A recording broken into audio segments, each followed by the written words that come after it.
Hola, ¿qué tal? Yo soy Federico Vale. Esta es la clase correspondiente al trabajo práctico número 4, en donde desarrollaré columna vertebral, tórax óseo y pelvis ósea. Comenzaremos con la definición de columna vertebral, llamando a esta, que es una estructura osteofibrocartilaginosa, articulada y resistente, que ocupa la parte media y dorsal del esqueleto axial. La misma está formada por diferentes regiones que se llaman de superior a inferior, la región cervical, la región torácica, la región lumbar y la región sacrocoxígea. La región cervical está formada por 7 vértebras cervicales, numeradas de C1 a C7, siendo C1 la primera vértebra cervical y C7 la última vértebra cervical. La región torácica, compuesta por 12 vértebras torácicas, numeradas de T1 a T12. La región lumbar, compuesta por 5 vértebras lumbares, numeradas de L1 a L5. La región sacrocoxígea son 5 vértebras sacras fusionadas y de 3 a 5 vértebras coxígeas. La función de la columna vertebral es la protección de la médula espinal, aparte de ser el elemento de sostén estático y dinámico que ayuda a mantener el centro de gravedad en vertebrados, o sea, la posición de pie o bipedestación. La columna vertebral posee curvaturas. Para entenderla, primero repasaremos el concepto de convexidad y concavidad. Para eso, veremos la figura de un círculo cuyo interior es lo cóncavo y lo exterior lo convexo. Retomemos de nuevo el concepto de curvaturas. En columna, la misma presenta dos curvaturas de convexidad anterior, siendo esta llamada lordosis cervical y lordosis lumbar, y dos curvaturas de concavidad anterior, llamada esta cifosis torácica y cifosis sacrocoxígea. En esta imagen describiremos una vértebra tipo de las que se toman los parciales, siendo esta una vista superior, a la derecha una vista de perfil. Esto es anterior, posterior, lateral. En la vista de perfil, a su derecha tenemos esto es anterior, esto es posterior, superior e inferior. Volviendo a la imagen de su izquierda, vamos a describir de anterior a posterior el cuerpo, saliencias que son las apófisis transversa y la apófisis espinosa. La unión de la apófisis transversa con el cuerpo vertebral se denomina pedículo y la unión de la apófisis transversa con la apófisis espinosa se denomina lámina. Observamos las apófisis articulares en donde cada vértebra articula con la superior y con la inferior. En la vista lateral, a su derecha, observamos el cuerpo vertebral y las apófisis articulares, que luego veremos más adelante cómo articulan con las costillas. La apófisis espinosa y la carilla articular con la vértebra superior, en este caso. A continuación, podemos diferenciar las características por cada región. Observamos a simple vista el aumento de los cuerpos vertebrales de acuerdo al peso que van a soportar.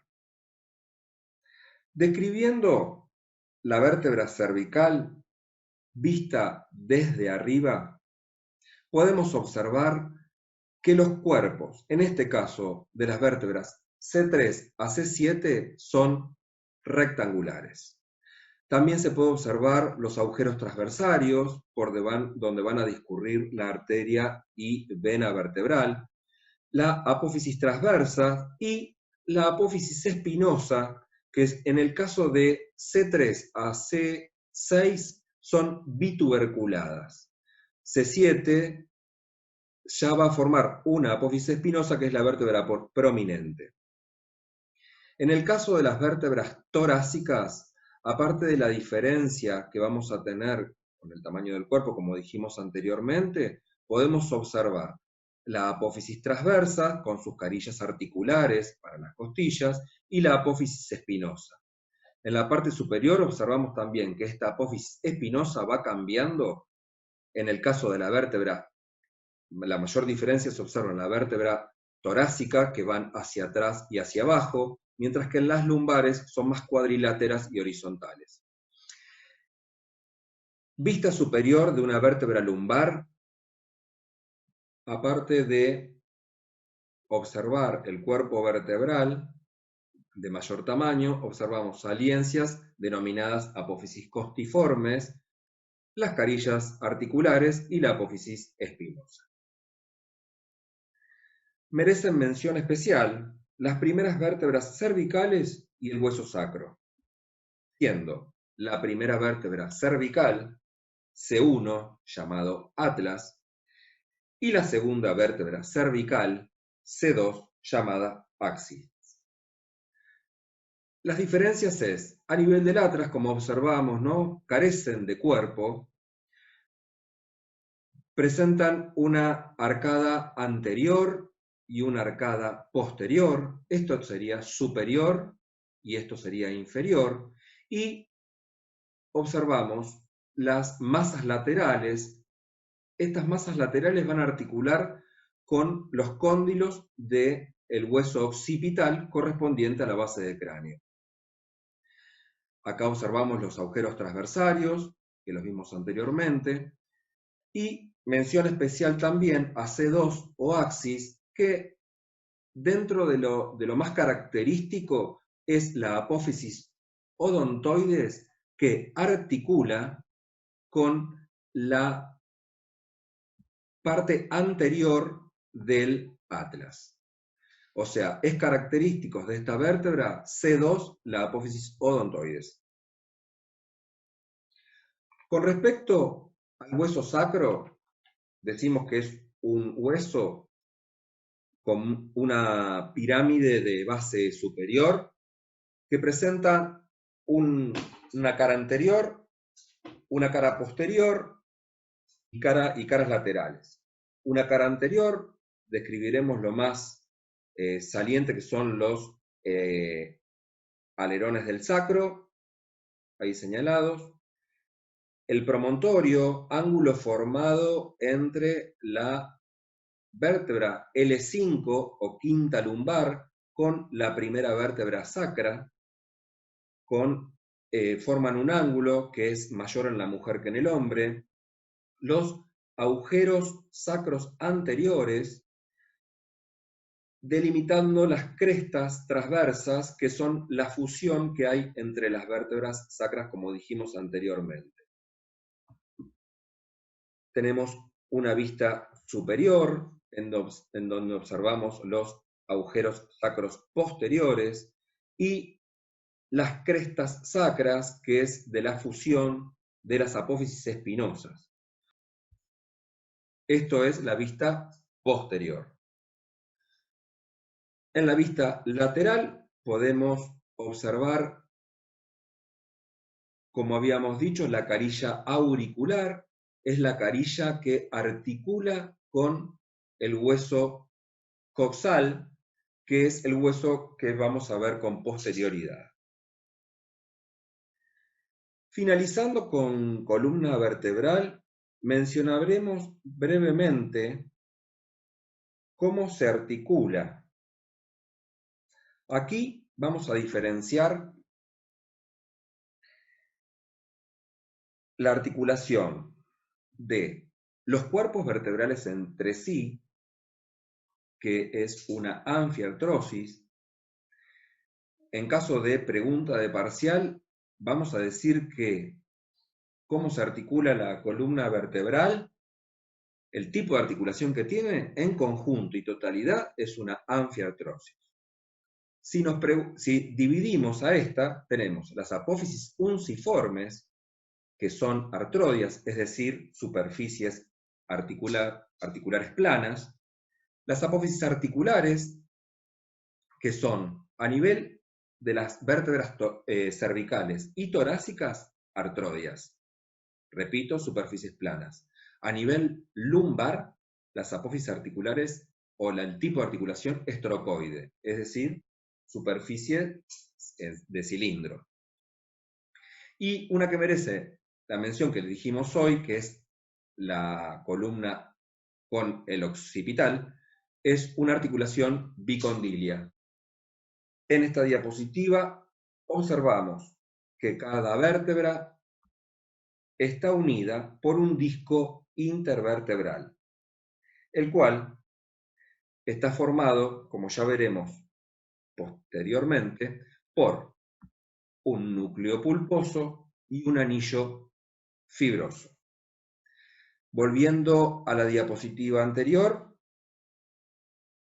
podemos observar, esto es superior, esto es inferior, esto es anterior y esto es posterior.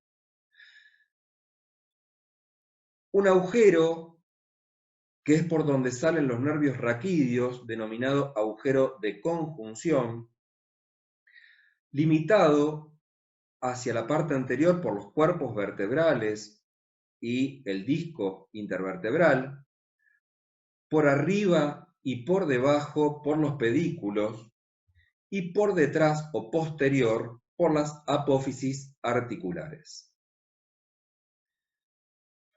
El próximo tema a abordar va a ser tórax. Definiendo al mismo como la porción central del cuerpo limitado, la parte superior por una línea que pasa por la base del cuello y otra inferior que pasa por el diafragma. El diafragma es un músculo que divide el tronco en tórax y abdomen, músculo que veremos a lo largo de la cursada. Como podemos ver, tiene una imagen de cono truncado con una pared anterior formada por el esternón, paredes laterales formadas por las costillas o parrilla costal, y la parte posterior formada por la columna vertebral torácica, es decir, de T1 a T12. Su función es la de proteger los órganos que allí se encuentran.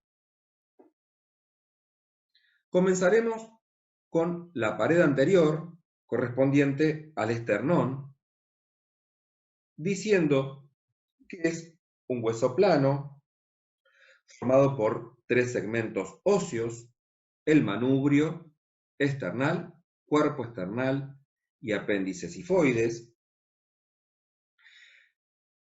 Esto es la vista anterior. Si observamos a la vista lateral, podemos nombrar a las carillas articulares para los cartílagos costales. Esto es superior, esto es inferior, estos son laterales. Tenemos carillas articulares para la clavícula y la horquilla esternal o escotadura. Esto que observamos acá, que se denomina ángulo de Lewis, nos delimita lo que es el segundo cartílago costal. Es pregunta de parcial y es el enterramiento de una línea que pasa por el cuerpo esternal y otra que pasa por el manubrio esternal. Continuamos con costillas, definiendo a las costillas como huesos planos alargados. Describiendo una porción anterior, que si vemos a su derecha sería una porción que va a articular con los cartílagos costales, Una porción posterior, en donde vemos que está formada por una cabeza, un cuello y una tuberosidad, que más adelante explicaré, y una curvatura anterior, una curvatura externa y una curvatura posterior. Las costillas en número de 12, las primeras 7 son denominadas desde arriba hacia abajo, ¿no? De la parte superior a inferior, costillas verdaderas, porque cada una articula de forma independiente, mediante un cartílago, con el esternón. La octava, novena y décima costillas se denominan falsas porque se unen por un cartílago en común que van a unirse al esternón, y las costillas 11 y 12 se denominan costillas flotantes, ya que nunca llegan a articular con el esternón.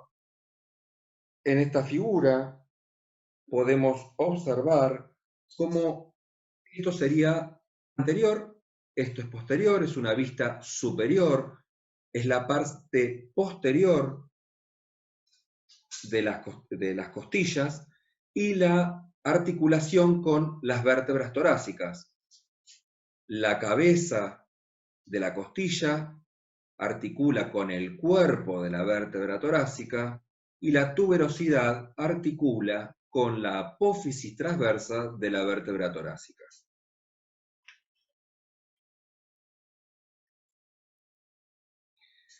Bueno, continuando con el último tema, que es pelvis, o también llamada cavidad pelviana, definimos a esta como una estructura formada por dos huesos coxales articulados con el hueso sacro que ocupa la parte inferior del abdomen, cuya función es la de proteger los órganos alojados en la misma.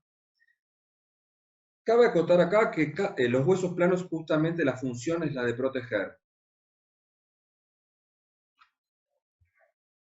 El hueso coxal está formado embriológicamente por tres huesos.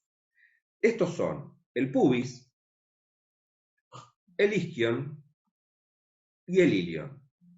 Estos huesos en la adolescencia se unen a nivel de la cavidad cotiloidea, cavidad que va a alojar a la cabeza del fémur, que lo veremos con posterioridad. Como vemos, es un hueso plano que tiene dos caras. Describiremos brevemente cada una de estas caras, resaltando los reparos anatómicos más importantes. Comenzando con la cara externa, podemos describir a la cavidad cotiloidea, al agujero obturador y a la fosa glútea, fosa en la cual se van a insertar los músculos glúteos.